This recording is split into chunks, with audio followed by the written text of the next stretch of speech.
Aha. Begin to Okay. record already. I got it. I got it. Okay, good, good, good. What'd you say? I think it's recording already. It's recording already. Yeah. Okay. Let's see if there's a delay. Like I said, I'm gonna use a an app called Opus Clip. And so Opus Clip will go through and choose segments um, that it deems the most likely to go viral or what have you. And then it'll add captions. And then I can edit that if I want to, but I'll just use clips. So this is perfect. We ain't even got to go live right today. We both have the book too. Yes. Okay. So we're holding up the book. All right. So today I get the honor to talk to Dr. Cheryl Rock, my friend, my mentor, my sister, from Barbados, who is a professor at Cal State Long Beach, and she also you have to tell people what you're a professor of, but she also she takes her students to Barbados every year for a 2-week trip as part of a summer study abroad, which is amazing. And she's also the author of this book. So we're going to have a robust conversation today about all things Barbados. And I'm super excited because we are diving into Rumbillion, right? Yes, Rum- Rumbillion means the era of production of rum.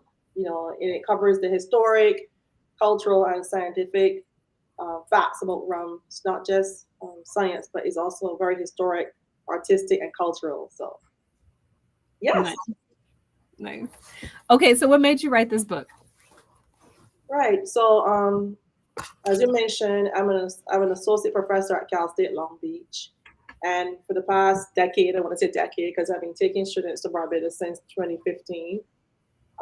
And one of the reasons why I decided to take students to Barbados was one is that the university that I teach at, which is Cal State Long Beach, we have a robust international education program. And upon further examining all of the programs of all the countries that professors will take students to, we had a great area, which was the Caribbean islands.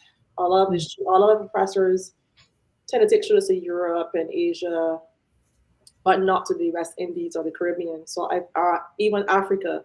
So I felt that it was auspicious being Barbadian native. And I was also an international student, so I really value international education as a high impact practice, and I wanted to give that back to university. And I thought it was a way to also bring more visibility to my culture. And what was auspicious about this is that I am a food scientist, so many Mhm. people don't know what a food scientist does. And basically, a food scientist is the person that basically keeps your supermarkets, your wineries, your distilleries, your creameries operating, 24/7, 365 days in a year. So it's basically the science behind the production of food from farm to farm. Mm, So my area of food science is of interest, especially is the rum science. mm, And so I created a class revolving around that because there's a lot of food science can also expand into wine science, which is mm, enology and viticulture. It can also go into like distillation and fermentation technology of whiskey and bourbon. But as you can mm. appreciate here in the US, rum is not the main distilled spirit. So I thought it would be a unique approach to teaching distillation of spirits, where Barbados is auspiciously the birthplace of rum. And Mhm. so that's where that idea began.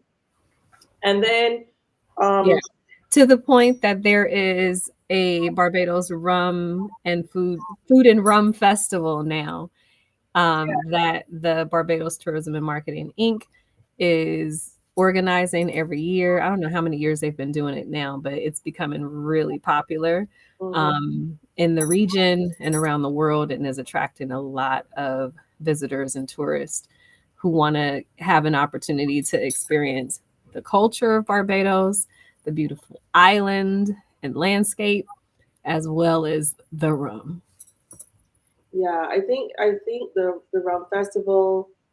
is a great modality of really culminating or fusing the Barbadian cuisine with the wine with the rum, because you know they have like wine and food pairing, but no, they have rum and food pairing, and they have a lot of rum festivals around the world. Huh. And Barbados being the birthplace of rum, I mean, it's a very auspicious event to Yeah. go to. And unfortunately, I never get to go because it's in November. So we're Oh, yeah, and so the summer is the main reason why it takes students to Barbados, because that's the only time of the year that students can actually travel without having to commit to school. And they're also getting credits for going there. It's not just a blues class. They're going there to learn about the history of Barbados, the culture of Barbados, the artistic nature of Barbados based on the transfers of culture from our West African heritage. Barbadians are West African by innately, because it does revolve on it does revolve around the transatlantic history yeah. of West Africans migrating to Barbados. And that's how rum was birthed. They're the original master blenders of rum. And so, of course, Yeah. I thought it was fitting to let students know that this is also a part of the higher impact practice, that they can learn about different cultures to a bottle of rum. And, so I thought it was us. That's why I created the class, to answer your question. Beautiful. Yeah. Well, And this book was birthed from that class, because I wrote a journal of all of my experiences. So that's how I was able to conceptualize the book now as a physical manifestation of my journey from Mhm. taking my students to Barbados. Yeah, and I was saying that it's such Barbados has such rich history, right? And you do a really good job of documenting it in your book. I'm not done yet. But I've only gotten through a couple of chapters. But I do feel like this is the type of it's course material, right? Like it's something that I could go back to Barbados, and when I visit before I go visit those spots, read that part of the chapter, right? To familiarize myself with the history, for example, of the windmills, right? Like in all of the strategic military sites on the island that That was birth because of father of independence, the father of America, which was George Washington. He had a house. He has a house in Barbados called the George Washington Museum. So the students also learn about the interconnection and the interdependence of the rum industry on rum production in Barbados. And actually, um, it was known that the reason why we have aged rum is because George mm, Washington had a particular spy network that when you go to Barbados, you have to bring back a bottle of rum as a evidence that you've been there.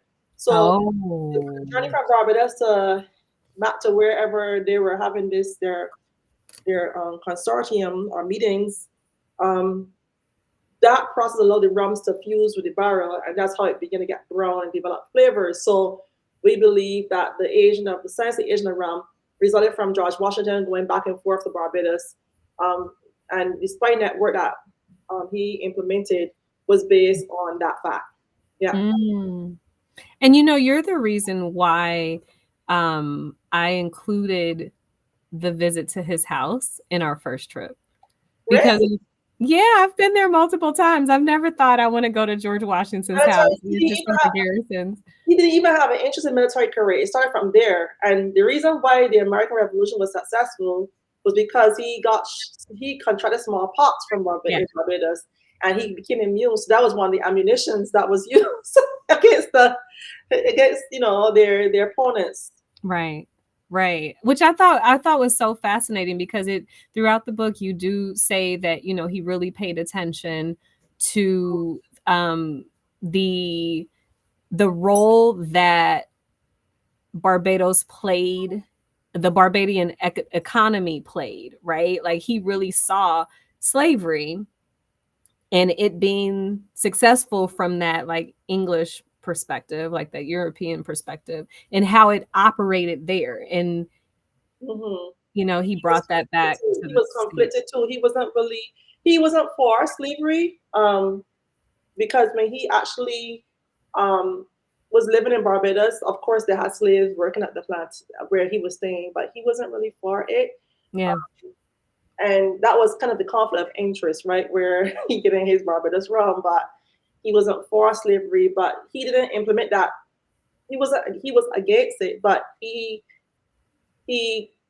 indirectly partook in it because of the fact that it was already established as the main Yes. economy building boost in the Barbados for the rum production. But he didn't support the fact that people were enslaved. Actually, he didn't like it at all. But that was the reality that he found when he arrived in Barbados, because he was more concerned about his healing his brother who was dying from tuberculosis. And Right. he had And talked. then he contracted smallpox. But both of them healed on the island, right? His brother Lawrence died, but he survived. I mean, George Washington survived, so he came back to. But his military career evolved in Barbados because that's the reason we have a garrison, all those ports and all those like cannons and stuff around the garrison area. Yeah. He actually prepared for his military career in Barbados, and it is reported that he would inoculate his soldiers with this, like he would bring them Barbados to get inoculated naturally with the smallpox, so that they were immune against it, and that's how the opponents would die or get really sick. That's how they were able to weaken the opposing side, because they were already immune to this smallpox. So that was their ammunition. That was the main strategy. Yeah. And we're so again, we want to go. I think my understanding is that there's some tunnels. Yes, the So we're secret gonna tunnel. are we able to go into the tunnels? Yeah, you're allowed to go in the tunnels. I feel like if you are claustrophobic, that it may seem a little jarring for you, but it's Okay. not that bad actually. It's like maybe a minute walk down the tunnel, because there's over 200 tunnels. Oh, Give you experience of one tunnel that leads you um, from the main museum house down to back up to the museum in the car park. So there's over 200 tunnels that they have on the ground. But the one we go through is just a sample of what they would have faced. And actually, the tunnels are so narrow that you can't even it's elbow to oh, elbow width, and it was built that way because the men had to. It was believed that his soldiers or army had to be able to to ambush from both sides, and okay. it will prevent people from infiltrating those walls and stuff. So like it was crazy how narrow that was. I was like, wow, this is crazy. Really? It was Okay, so so it was that's a a good lot of fun. warning. I think I made a good Halloween kind of thing. If you had a Halloween theme like those tunnels, it's not as jarring as it seemed. It's just more like at some point you feel that the tunnels are getting smaller when you walk through, but it's a really wonderful experience. Memorable experience. You have to So do it. okay, so speaking of rum, right? So while we're there, I would like to take our group on a tour of the Mount Gay distillery. And you do write about Mount Gay in the book. I've never been to that one, but I've definitely been to St. Nicholas Abbey. And you were mentioning earlier that there's a relationship between St. Nicholas Abbey, the enslaved Africans in Barbados, the enslaved Africans in South Carolina, as well as Ghana. And so I just find that that's really interesting. I feel like Spirit guided me towards St. Nicholas Abbey because when we go visit that as a group to, walk the grounds and really listen for the story of the the ancestors, um, when we leave there, we're going to go to the Newton slave burial ground, right? To actually honor the lives of those enslaved Africans, right? We're going to really spend like a day grounding ourselves in their story. So, can you talk a little bit about that, the significance of St. Nicholas Abbey? Yeah, so first of all, there are four distilleries on the island. So if you really want to get a wider perspective of Barbados rum, you have to go to all four.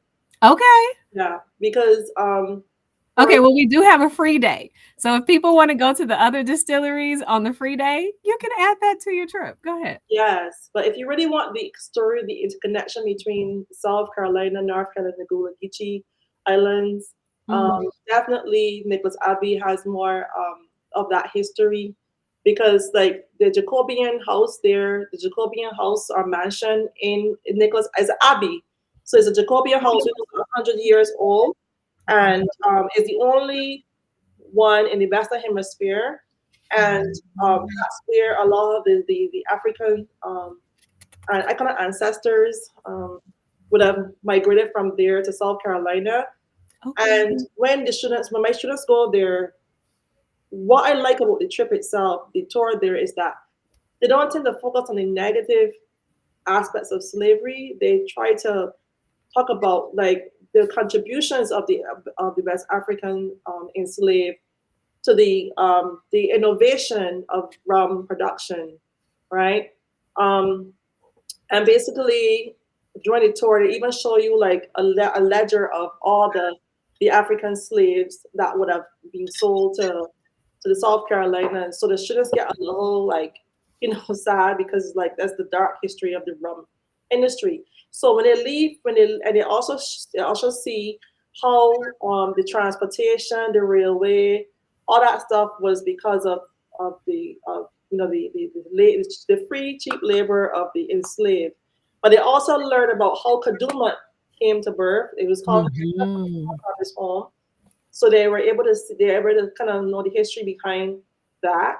You said it was called what? I'm sorry. I Harvest Home, Harvest. Harvest Harvest Home, where they would celebrate. It's like the yam festivals in West Africa, where they would celebrate the end of the crop over season. And at that point of time, the colonists, the colonizers will let them celebrate their hard labor. They will have like cheap like food and drinks and dance and celebrate. And they will burn a tall statue of a guy named Mr. Hardin, which represents the resilience of it's just really stilt men come from the stilt men or Mocha Jumbies.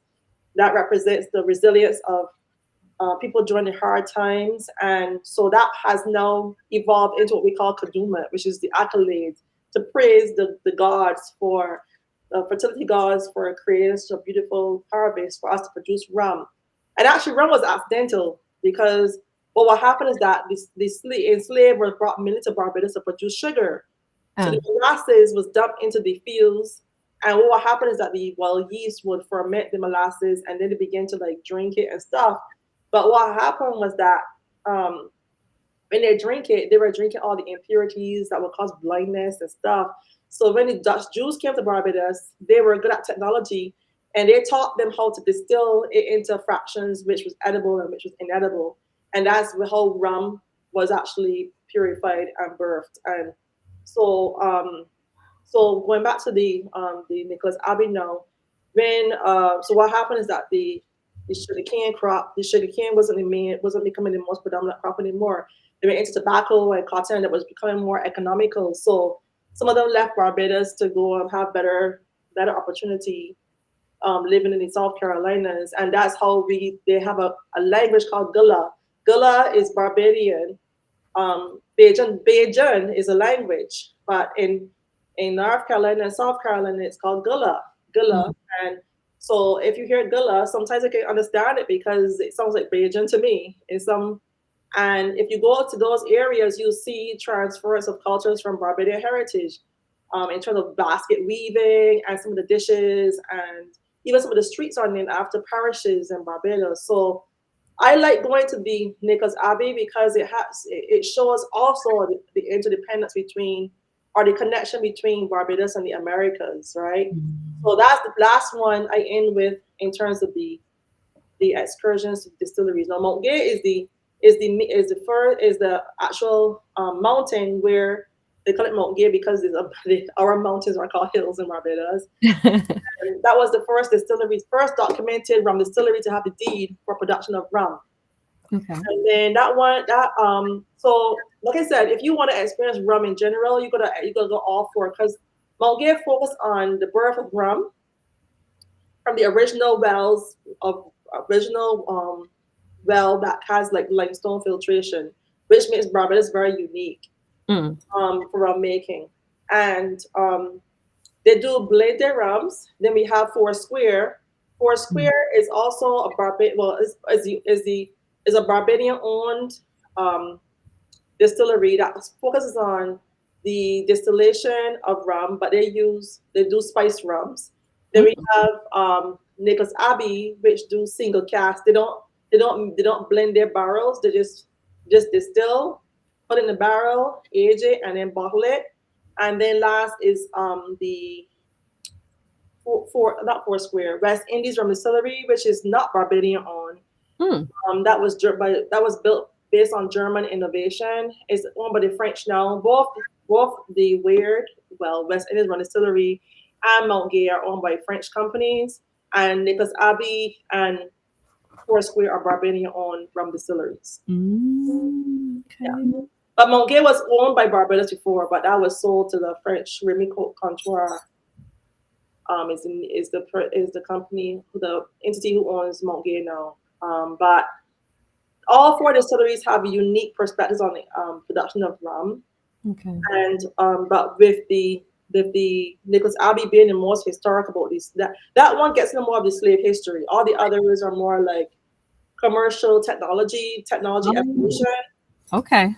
But if you really want a really deep enriching history about rum in general, the rum history, Nicholas Abbey is the place to go because you have the Jacobean Plantation House. Yeah. You The great house they call it. house, yes, you see the trees and the latrines on which where the slaves used to go and do their business. Yeah. And you see the railroads where they used to transport the sugar cane. So they have a lot of the history. And they showed film too. Yeah, film of how like the donkey man is an archetype that is in top band.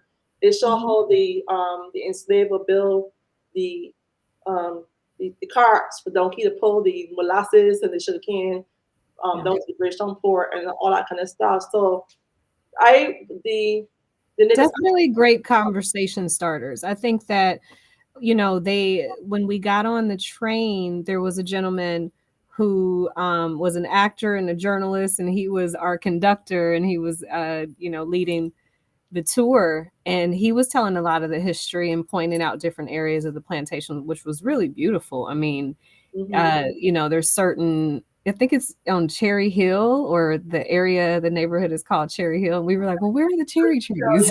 yeah. And the cherry trees were removed and replaced with mahogany trees. And then even in plantation, they have a lot of the native Barbadian plants. And then they actually have these metal. I don't know. In the book, there's a significance between Baton Rouge or Louisiana, but the vice is called Texas and is named after a place in I want to say Louisiana, where they have been used. What it's called Bayou Teche, or is southern Louisiana, Okay. and the metal kettle pot they use to create the molasses, the sugar cane to create sugar. They have made them into like fish ponds at the Yeah. in the Gorgeous. And the train ride goes around the fish ponds. It's really gorgeous. it is, yeah. Yeah. So I guess what I want to point out though is that while people may think rum is just a bottle of rum, for me, it's more than just it's for me, my students learn is more than just that. And when they drink rum, they drink it with a whole different level of respect. Mm. They do not disrespect the beverage because it contains a rich history. You're drinking Barbados. It's a sensory journey to Barbados. A sensory journey to Barbados. A sensory journey to Barbados, or through Barbados. I Yeah. love that. Hmm. Yeah. And And during Kadooman and crop over, as the people are dancing, dancing, dancing, dancing, and they got their cup in their hand, is yeah, this rum that they drinking? Are they drinking rum? rum is everything. Rum punch, and rum is a beverage that they use as a conversation starter, right? You start talking about politics and religion and culture and all sorts of stories that you would never hear from. And then, of course, the people play Wari, the game, also a game that has been evolved from Africa. And then you get to see all the African spirituality, but in a more modern sense. So, like, I we love the way you describe that, because as a dancer, right, who's always listening for the drum, who knows how we traditionally gather and dance and sing to celebrate, like that drew me to Kadooment, right?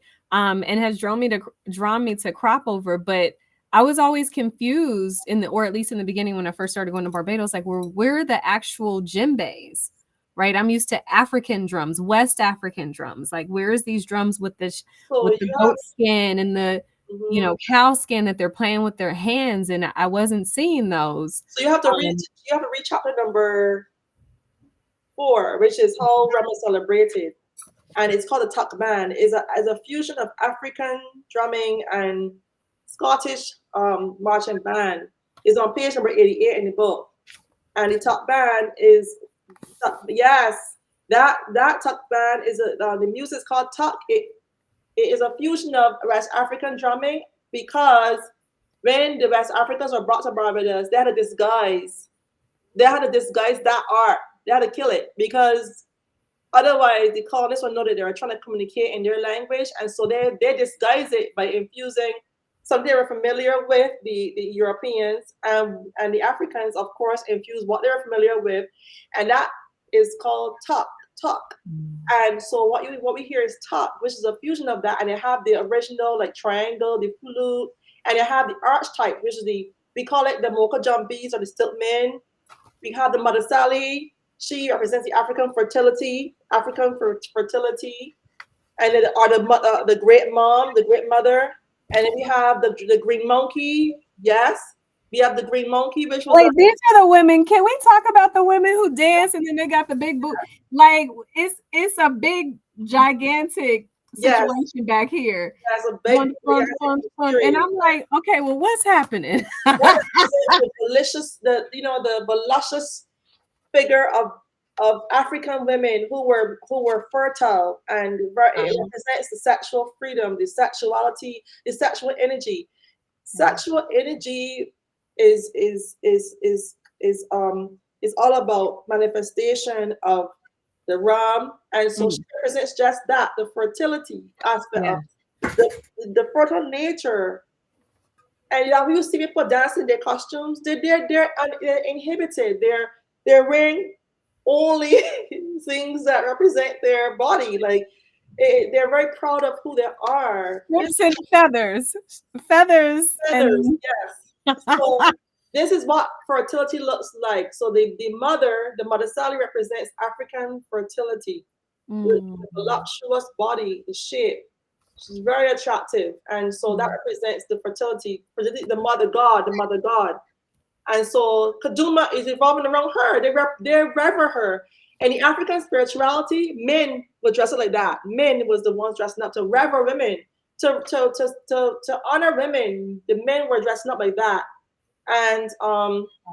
yeah, so this book kind of parallels the culture of African spirituality that had to be buried because if the colonists knew that they were praying to the gods, Yeah. that was a no. So they had to make it into a festival. Yeah. Yeah.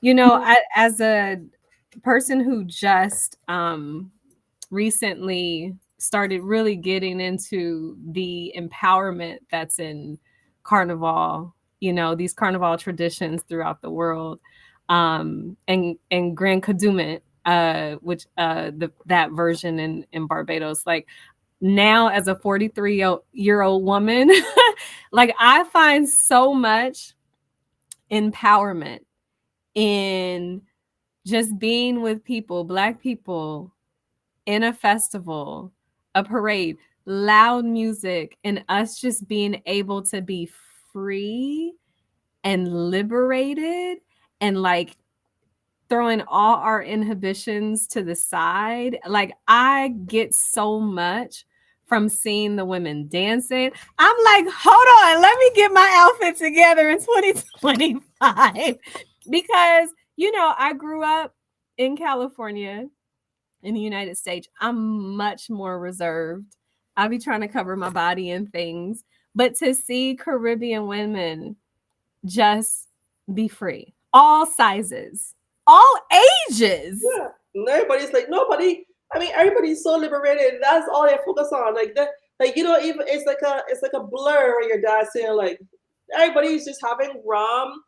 They're enjoying themselves. They're enjoying their bodies. They're enjoying just revering, like praying to God. That's what it really is about. The Wow. celebration of this beautiful spirit, which is the rum. That's what it's all about. Yeah. And it is such a deep elixir for the history. When you drink rum, it's an elixir. It's healing. Yeah. Yeah. I mean, and you even talk about that's why in, African spiritual tradition, we always pour libations, right? Libations ain't always water. Like we pouring some out, you know, in the United States, we talk about pouring it out for the homies. You know what I'm saying? But like there's that's done throughout the African diaspora, and rum is the libation that's done in Barbados, right? Can I read this? I want to read from page 81 of your Okay. book. Yeah. It is in the chapter 4, how is Barbados rum celebrated? So just to really point out what you're saying, you say, furthermore, the crop over festival, which is the two Yeah. month long, 60 Rum, days or yeah, so yes. festival, the crop over festival was a strategy for enslaved Africans to subtly preserve their homeland spiritual traditions of honoring their ancestors at the end of a harvest as a good omen, and for protection of and reverence for the sugarcane crop. Yeah. Yeah. That's what it's all about. That's what it was. Like, and I think what made me also write this book was that I realized that a lot of the locals in Barbados don't go to a lot of the excursions that I take my students on. And what my grandma would have taught me is not being taught to the younger generation. So I felt this was a way of preserving that heritage, that knowledge, foundational knowledge. Every Barbadian should have this book on their shelves.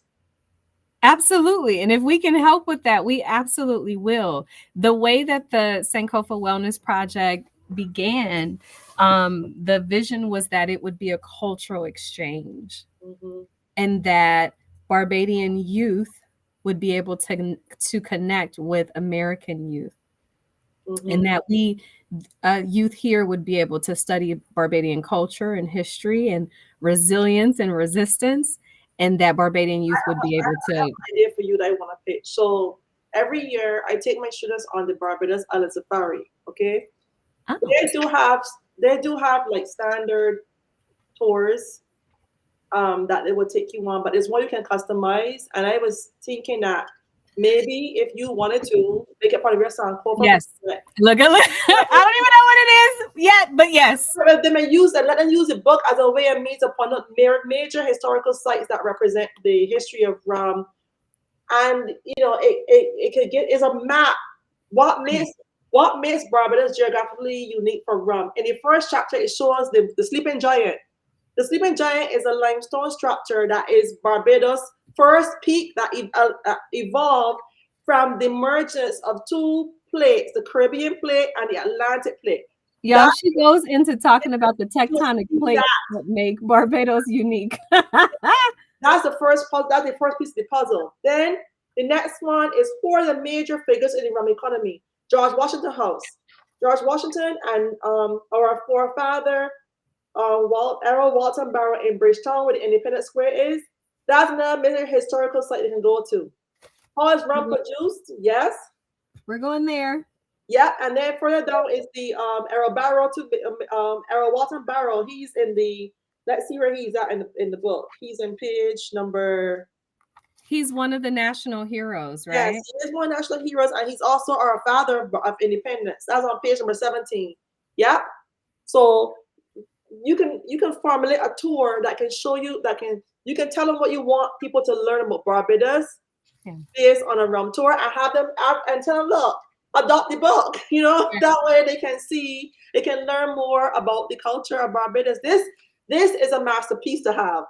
Ah, you better say it, girl. You know, and I wrote it because I was sad that a lot of our cultural heritage was only passed on to visitors and not our locals. And that's where I was going with in terms of the cultural exchange, because we in during the summers when we go, we always bring Barbadian youth with us on the excursions. When we go snorkeling, we bring Barbadian youth with us. When we go grooming the horses and we ground with the horses, or we go to Harrison's Cave, or we go to the St. Nicholas Abbey, we bring Barbadian youth with us to connect with our American youth. And that's really something that makes it such a more rich experience. Like, that's why I always say the Sankofa Wellness Project is more than a vacation. This is the part of the Sankofa project. This wall is called the Memorial Wall of Barbadian Inhabitants. You need to go there for your last name, okay? You need to go there and look for your surname. And this is where they say that if you have your last name there, you own a piece of land in Barbados because you inherited. Your family passed it on to you. So you gotta take the students, the kids back to the history. Your name showing this inhabitant wall right here. So I put that's across from where Earl Barrow is standing in the Independence. There's Freedom Park, and then there is Independence Square. And Independence Square have the heroes and all that kind of stuff. And then the Freedom Park just talks about like the emancipation and people who play a role in emancipation, and all of our ancestors on that wall. That's a wall right there for all of our autographs, the last name. Those who contributed to the economy, the history, the culture, the art of Barbados. Everything is listed there. Yeah. And that's definitely a springboard for the genealogy projects that we want our families to. Yes, what I put here, I said, I gotta read it. Hold on. Read it. Tell us. Let's see. I put it. So I mentioned that term about the genealogical history of Barbados in the chapter where the wall displays. Let's see. Yeah, because we want our youth and our participants to use our holidays, right? Black History Month, Juneteenth, these different holidays that we have. Instead of like watching a parallel, I see the parallel between. Go sit with your family, pull out your photo albums, right? Start making sure that everyone knows who the great great great great grandfather is and the great great great great grandmother. And for us, like those of us whose ancestors are from, or the ones that we point to who were a part of the transatlantic slave trade, we have to look at, okay, which state? Was it Mississippi? Was it Arkansas? Was it Georgia? Well, which plantation was it? There's this whole aspect of in our indigenous blood too, that doesn't get talked about. And there's so many opportunities for us to turn within, right? During these holidays, when we have time off of work and school, let's really turn our attention towards us and who we are, and make sure that everyone in your house knows their genealogy, knows their family tree, right? So then when we do go to Barbados, and you can look for the names on that wall, the heritage wall. Names, especially when we go to South Carolina. What was so auspicious. So one of my students, when she went to Barbados, her last name was on the wall, and prior to that, people thought she was Barbadian. They're like, "You look like my family," She's like, "Oh my goodness, I'm not Barbadian. I live in the U.S." And she felt so at home because everybody thought she was Barbadian because of how she looked. And then when she went to the wall, she saw her last name. She's like, "I got family in Barbados. That's where I come from," And then, so it shows how wide diasporically, how wide we are. Especially people who may have been born, or our second generation who were born in New York or New Jersey. Like, you definitely have to look at Barbados as a possible place that your ancestors were from. Yeah, and we got some really, really a lot of gems. First of all, we have Barbados has the first woman master blender. She's in our book. She's in page 63, Trudianne Branker. She's the first master blender, female master blender in Barbados, which represents, like, she is the epitome of feminine power, right? Yes, she's our first female master blender. And then Barbados has the first deed of making rum. We have our pop star Rihanna. She has a house there. They just love going to her, like her home and seeing where she comes. Everybody who comes on the trips with us, we're gonna go stop by Rihanna's house. We're Yes, gonna go. at We're her gonna go birthday. to that Riri's house. Yeah. Um, and honestly, we want the word of what we're doing to get back to Rihanna because we would love her support. Yes, you You will love know, her we would support. love just so that she knows that we're bringing people to Barbados She's in our that book. we are She's connecting awesome. with Bajans here in California, you Yes. know, and that we're really doing this cultural I exchange work mentioned her in the and book too as a national impacting hero. She's in my book too. She's mentioned my book as the right excellent Robin. Rihanna Fenty is an entrepreneurial in the following areas: music, fashion, cosmetics. She's recognized for her humanitarian and philanthropic efforts and was cited as the best-selling female record artist of the 21st century by the Guinness Book of Records. So She earned that girl because Umbrella, Ella, eh, eh, eh. eh. We all been singing Umbrella for years. And I hell, know I was in college, right? She just had a but birthday But recently. I think Barbados. I know Barbados is a place that has a lot of, and I say it from a professional standpoint, pedagogical significance. You can learn so much history, so much culture, so much art, music, science, geography, geology, languages. I mean, you can have a whole university roaming around Absolutely. Barbados, because it's just it is a phenomenal place to learn about everything, Yeah. and we have so much parallel between Juneteenth, Emancipation Day, Yeah.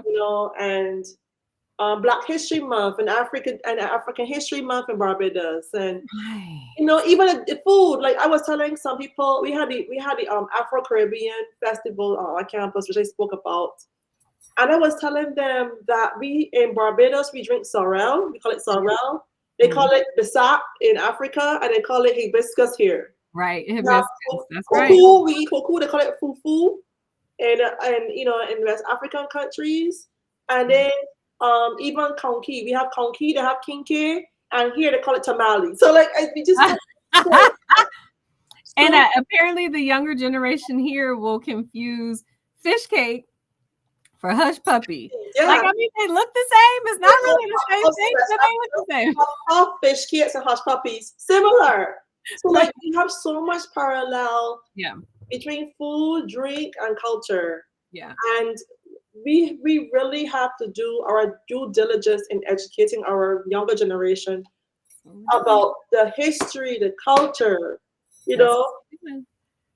That's absolutely what we're doing. And it's that's what we're celebrating, right? That rich global heritage, that those things that connect us, those similarities, right? Those traces, those threads that connect the United States or the Africans who were in the United States, the Africans in the Caribbean, and the listen, Africans we all family. We and all even family. further out, like there's this thread that connects us, and that's what we want to celebrate. We are all That's family. what the Sankofa Wellness Project is. We are all family, and I love your initiative about the healing aspect. You cannot Healing comes from within.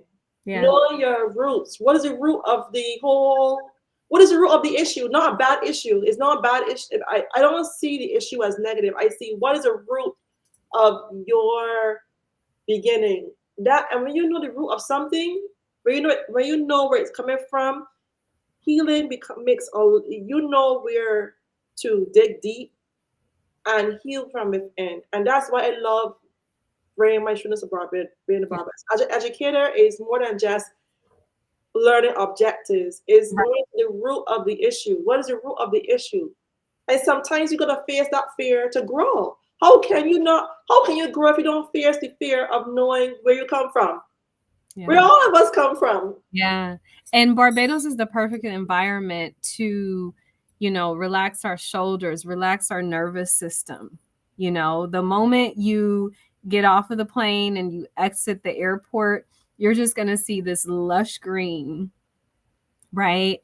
and these blue skies. Even if it's raining, the rain will pass. You know what I mean? Like, They call it liquid sunshine in Barbados. In the rain, liquid sunshine, please. right? And it's just, and the blue water is just so many different shades. I always say this, like the shades of blue in Barbados from the sky to the ocean made me have to learn new words or new adjectives to describe This, the this, this is where you teach your kids with the flag, because the flag, our Barbadian flag, the blue is our beautiful blue beaches and yeah. skies. The yellow is the sand, Oh. and then the broken trident is our independence from the colonies of the British Empire, right? So you can talk about how that is also epitomized in our flag of Barbados. Yeah. Yeah. I mean, this is amazing. So we could go on and talk about Barbados. We will do it many, many more times. This is just the first of many conversations that we're sharing with the audience. But thank you so much, Dr. Cheryl Rock, for sharing your passion, your story, your knowledge, your wisdom of this beautiful island in this country that I'm honored to be able to take people to. I'm taking families and, older people and singles and groups and anybody who wants to go, to have this experience. There's 3 trips that we're having. The first one is the joy and relaxation trip. You you can hear what it is, right? We're going straight to the forest to meditate and do forest bathing. We will spend time on a glass bottom boat. We'll do horseback riding and grooming, all of those really deep, rich wellness practices so that you can be restored before you go back home. The second trip is the cultural resilience trip. So that's the one where we are going to go to the sugarcane plantation. We will also go to the Mount Gay distillery. We will go to the Emancipation Day Mhm. celebration as guest of the Ministers of Culture because they have invited us to come back. So that's wonderful. Nice. Um, And just to add to what you're saying, they do have a museum from Mount Gay that's down Spring Garden Highway, and then there's the actual distillery in St. Lucie. So just making the we're going to the distillery because we want to taste the okay, rum. that's in St. Lucie. I actually grew up in Right? St. Lucie too. I actually grew up in St. Lucie, so that's like my birthplace, my birth parish, Barbados. So Yeah, it's yeah. also different. That's in the north of the island, yeah. And so we end that second trip with Grand Kadooment. So we are jumping with, I mean, if we want to jump with a band, we could jump with a band. You know what I'm saying? We came to dance. Do We're the gonna 4 day morning jam. The 4 day morning jam is like the best time to do it because it's dark, it's cooler. You have, I think it's a lot. I think like Kadooment has its own signature feel, but if you want a softer version of Kadooment, the 4 day morning jam is like the nighttime pre jam. yeah. My students do that because I know that they can't handle Because it's they hot. they have to work up to It's it. hot. We're in that sun. That's why people be having their Yes, they gotta work up to it. But I think both of them have their own unique approaches, and they also target like economically. They make something for everyone at their own level of like comfort and also economics. I think you are doing a wonderful job in being an ambassador of Barbados, and I I'm really a cultural love that. ambassador. That's what I do. I love it. Um, And the third trip is the 5 days of the Food and Rum Festival. So it's a 4-day festival. We'll be there for 5 days. It's either going to be in October. There's a possibility it could be in early November. We're still waiting to hear back from BTMI what the exact dates are. But those are the 3 trips that we're going on in 2025. So if you have questions, if you're interested, if you are in, then just send us a message. You can find us at Sankofa Wellness Project on all platforms. Sankofa yes, Wellness Barbados book. and and Dr. Cheryl, tell them about your book, the name, and where they can get it. Yeah, so again, my book is called Rumbillion. It's the era of rum making from a historic, cultural, and scientific aspect of Barbados. Everything is in here, ranging from why Barbados is unique from making rum. So if you're gonna go to the rum festival and food festival, you better know why Barbados is unique from making rum.